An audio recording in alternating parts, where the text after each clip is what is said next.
E agora que nós temos a possibilidade de criar objetos aqui no Blender, vamos aprender como é que funcionam as transformações 3D. As transformações 3D são fundamentais, é um dos pontos também muito importantes relacionados à modelagem. Por quê? Porque sem a transformação 3D, sem saber manipular os objetos 3D, você não consegue modelar basicamente nada no Blender. Então, como é que funcionam essas transformações? As transformações no Blender, assim como a criação, elas têm diversas maneiras de acontecer. Você pode manipular e mover, transformar esses objetos usando ou atalhos de teclado ou então opções da interface.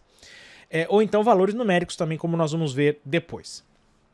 Então, como é que funciona aqui a parte de transformação nos objetos? Se você quiser usar o mouse, se você quiser usar uma referência visual, nós temos aqui nessa barra lateral do Blender as opções de transformação. Você tem aqui o mover, rotacionar e o escalonar objetos aqui na esquerda.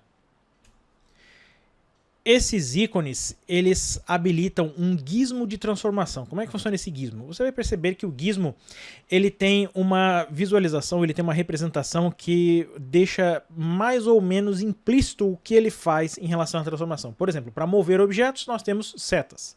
Para fazer a rotação, nós temos arcos.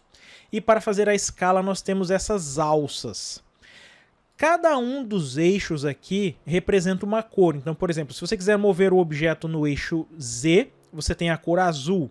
O eixo X, você tem a cor vermelha e o eixo Y, a cor verde.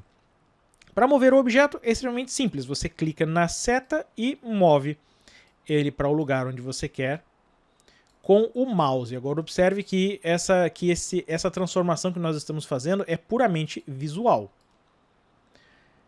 Observe também aqui no canto superior esquerdo que o Blender vai sempre mostrar qual é a unidade que está sendo usada, qual é a distância que você está movendo ele. Então, por exemplo, quando eu clico e arrasto, se você ficar observando essa região aqui da interface, você vai perceber que ele está mostrando que eu movi ali mais ou menos 1 metro. Ele, por padrão, já vem configurado no sistema métrico, então ele está mostrando as unidades em metros. Então, observe ali, mais ou menos 1 metro. A mesma coisa com rotação. Se eu quiser, eu posso rotacionar aqui usando esse arco no eixo X, no eixo Y verde e no eixo Z nesse arco azul. Esse arco que quando eu giro ele, quando eu começo a fazer uma rotação, ele vai se transformar num círculo. A mesma coisa se aplica com a escala. Eu posso aplicar a escala em Y, em Z ou em X nos objetos aqui.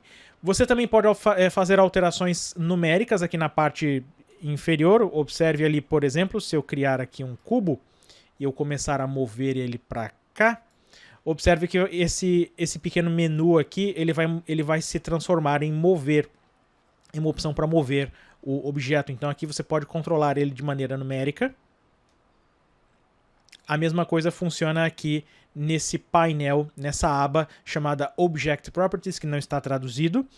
E você pode alterar aqui a posição dele em X. Você pode alterar a rotação dele também. E você pode alterar a escala. Geralmente, esse tipo de transformação aqui usando gizmos, ela tem uma aplicação, eu não vou dizer limitada, mas é uma aplicação que exige um pouco mais de interação. Por quê? Porque você tem que ir com o cursor, clicar, fazer uma transformação.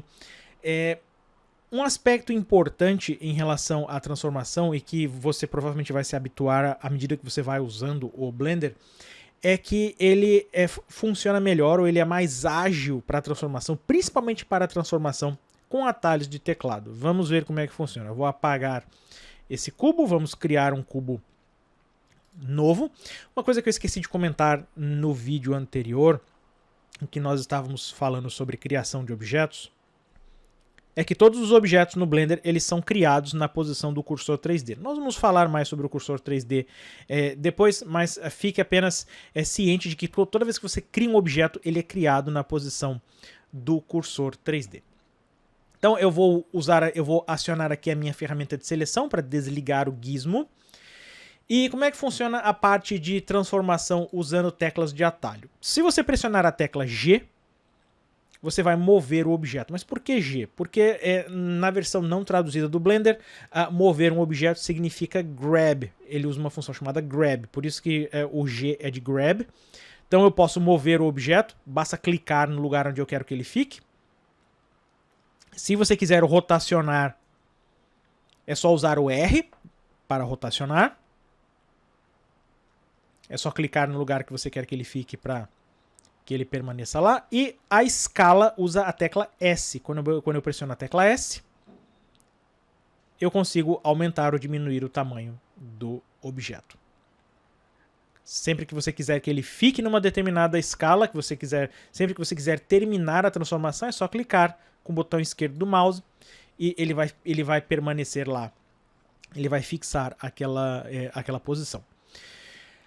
Agora, é mais rápido de fazer essas transformações com as teclas de atalho, porém, se você percebeu uma diferença, as teclas de atalho, a princípio, elas não permitem fazer a transformação apenas num eixo. Então, vamos zerar aqui as nossas transformações. Tem uma opção aqui chamada limpar, que permite com que nós possamos zerar ou limpar qualquer tipo de transformação aplicada no objeto. Repare que ele mostra aqui as teclas de atalho Alt G, Alt R e Alt S para limpar a localização, rotação e escalonamento. O que significa limpar uma transformação? Toda vez que você limpa uma transformação é como se você fizesse um Super Ctrl Z. Você vai desfazer todas as transformações aplicadas nesse objeto.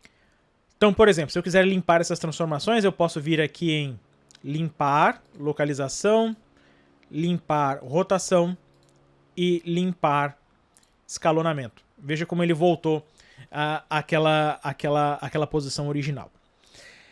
Então, como é que nós podemos fazer? Qual é a técnica, qual é o procedimento, por exemplo, que nós podemos usar para limitar as transformações apenas em um eixo? Quando eu pressiono a tecla G, eu não estou clicando em lugar nenhum, vou mover o meu mouse. Observe que eu estou movendo o meu objeto de maneira aleatória em todos os eixos, de acordo com a posição do meu mouse. Se você quiser limitar essa transformação apenas em um eixo, por exemplo, se você quiser só mover ele no eixo X, logo depois que você pressiona a tecla G, você vai pressionar a tecla X. Então o Blender agora vai mover esse objeto apenas no eixo X. Se você pressionar a tecla Y, observe que eu não cliquei em lugar nenhum ainda, estou simplesmente movendo o mouse. Ele vai mover ele apenas no eixo Y. Se eu usar a tecla Z, ele vai mover o objeto apenas no eixo Z. Se eu quiser que ele fique aqui, é só clicar e ele permanece naquela posição. A mesma coisa funciona para rotação, por exemplo. Se eu pressionar a tecla R, não pressionei nenhuma outra tecla, ele está rotacionando de maneira aleatória em todos os eixos. Se eu quiser apenas no eixo Y, é só pressionar a tecla Y e ele vai girar apenas no eixo Y. Toda vez que você quiser cancelar uma transformação, se você se arrepender, quiser parar essa transformação, é só pressionar a tecla ESC no teclado que ele cancela essa transformação. E para a escala, a mesma coisa. Se eu pressionar a tecla S e eu quero aplicar essa escala apenas, por exemplo, no eixo X, eu pressiono a tecla X e agora a minha escala está sendo aplicada apenas no eixo X. Se eu quiser que ele fique com esse tamanho, é só clicar aqui e nós finalizamos a escala. Então é assim que você consegue aplicar transformações no Blender usando tanto o gizmo de transformação como teclas de atalho.